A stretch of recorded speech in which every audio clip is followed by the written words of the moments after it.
Everyone, welcome to our new podcast. हमने पिछली बार बात किया था डॉक्टर आंचल से, जो कि एक पेन मेडिसिन स्पेशलिस्ट हैं। हमने उनसे बात की बहुत सारे पेन के बारे में। आज हम स्पेसिफिक इस पॉडकास्ट में फिर से उन्हीं से बात करने वाले हैं और इस बार हम बात करने वाले हैं बैक एक के बारे में और कैसे एक पेन स्पेशलिस्ट बैक एक में आपकी मदद कर सकता है। Hello doctor Aanchal, welcome to our podcast. हमने पिछली बार बहुत सारे पेन्स के बारे में बात करा, स्पेशली बैक एक बड़ा कॉमन प्रॉब्लम है। एज ए न्यूरोलॉजिस्ट मेरे पास भी बहुत सारे पेशेंट्स आते हैं जिनको बैक एक होता है और उनमें से बहुत सारों को सर्जरी की एडवाइस दी जाती है और वो सर्जरी नहीं कराना चाहते। कुछ लोग दवाइयों से भी ठीक नहीं हो रहे होते, तो उनके लिए एक पेन मेडिसिन एक्सपर्ट के पास क्या ऑप्शंस हैं ट्रीटमेंट के, क्या आप बता सकते हैं? हाँ बिल्कुल। जैसे जो लो बैक पेन है, कमर का दर्द, वो बहुत ही वेरिड एज ग्रुप में होता है। 20 साल 25 साल में भी आप देखेंगे, 70 से 80 साल के आदमी में भी बैक पेन हो सकता है। तो जैसे कि मैंने पिछली बार बताया था कि कमर का दर्द का पहले हम कारण ढूंढने की कोशिश करते हैं। जो यंगर एज ग्रुप है उनमें मोस्टली कारण होता है कि मसल वीक हो गई है या स्पैज़म में चली गई है, तो उसके अकॉर्डिंगली इलाज होता है। या फिर आपने कोई भारी सामान उठा लिया तो डिस्क में प्रॉब्लम आ गई। और जैसे जैसे एज बढ़ता है, 50 या 60 ईयर्स ऑफ एज में आप पहुंचते हैं, तो जो जॉइंट होते हैं स्पाइन के, उनमें वियर एंड टियर शुरू हो जाता है, तो वो कॉज होता है पेन का। तो कमर के दर्द में हम कॉज ही ढूंढने की कोशिश करते हैं कि इस पर्टिकुलर मरीज में क्या कॉज है और उसके अकॉर्डिंगली उसका ट्रीटमेंट होता है।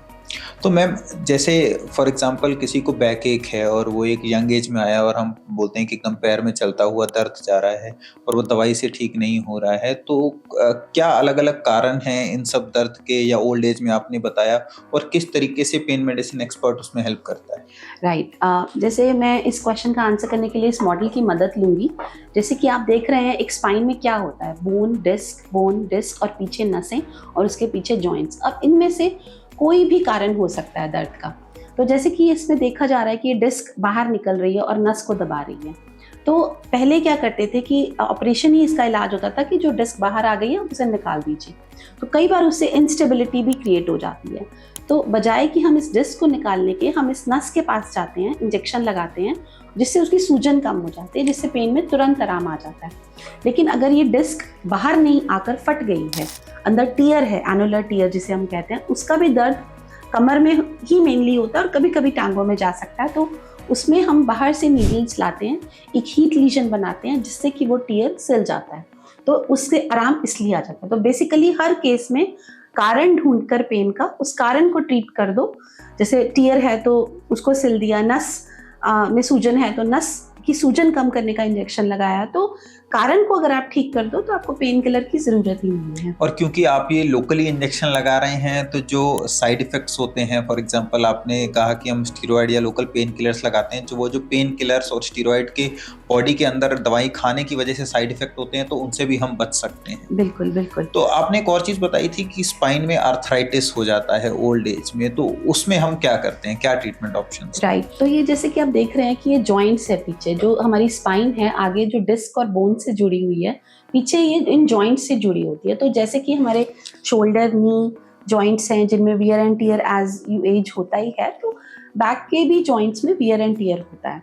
तो रिलेटिवली यंगर एज ग्रुप है, जैसे कि ये चीज़ 40 से 50 साल में भी देखी जा रही है।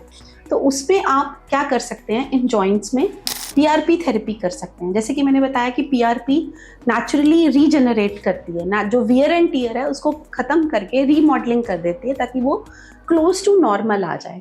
लेकिन जो बहुत ओल्ड एज में है पेशेंट, 60 to 70 ईयर है या 80 ईयर ओल्ड है, जिसमें पीआरपी इतना बेनिफिट नहीं देगी, क्योंकि जैसे जैसे आप एज होते जाते हैं वैसे वैसे प्लेटलेट्स उतना बेनिफिशियल इफेक्ट नहीं देते, रीजनरेटिव कैपेसिटी कम हो जाती है। बिल्कुल। तो उसमें हम ये जो नसें जा रही हैं, इसमें हम आरएफए थेरेपी करते हैं, जिससे कि जो पेन करने वाली नसें हैं उनको हीट लीजन दे देते हैं, ताकि वो कुछ सालों तक, जब तक वो दोबारा ग्रो नहीं करती तब तक वो दर्द ना करें। और ये जो पेन फ्री पीरियड इंसान को मिलता है, उसमें हम उनको स्पेसिफिक एक्सरसाइजेस पर डालते हैं जिससे कि उनकी मसल स्ट्रेंथ हो जाए, तो जिसकी वजह से उनका वियर एंड टियर भी कम हो जाए, और जब वो दोबारा नसें ग्रो करें तो उतना ही दर्द ना हो जितना उन्हें आज होता है। क्योंकि जब पेशेंट को दर्द होता है तो वो एक विशियस साइकिल में फंस जाता है। पेन हो रहा है, उसने अपनी मूवमेंट कम कर दी, दवाइयों पे ज़्यादा डिपेंडेंट हो गया, मूवमेंट कम कर दी, मसल वीक हो गई तो और दर्द हो गया। तो कुछ ऐसा प्रोसीजर जो बिना दवाई खाए आपका दर्द कम कर दे और फिर से आप अपनी सोशल एक्टिविटीज़ और अपनी जनरल मस्कुलर स्ट्रेंथन एक्टिविटीज़ में आ पाएँ, तो उससे बहुत बेनिफिट मिलता है। जैसा कि डॉक्टर आंचल ने बताया कि एक पेन मेडिसिन एक्सपर्ट बैक एक में बहुत सारे ट्रीटमेंट ऑप्शंस इन्होंने बताए, local injections, nerve blocks, PRP, RA ablation. बहुत सारे मैकेनिज्म के हेल्प से आपको ट्रीट कर सकता है डिपेंडिंग अपॉन द फैक्ट कि क्या कारण है आपके बैक एक का। और इसमें एक टीम अप्रोच होना बहुत ज़रूरी है। आप किसी न्यूरोलॉजिस्ट या ऑर्थोपेडिशियन के पास जाते हैं, he teams up with a pain specialist, तो जो ट्रीटमेंट इफेक्ट होता है वो बहुत अच्छा होता है और लॉन्ग लास्टिंग होता है। तो thank you doctor Aanchal for joining us and thank you in enlightening us, हमें बताने के लिए कि पेन मेडिसिन एक्सपर्ट का क्या रोल है back. Thank you very much. Thank you so much.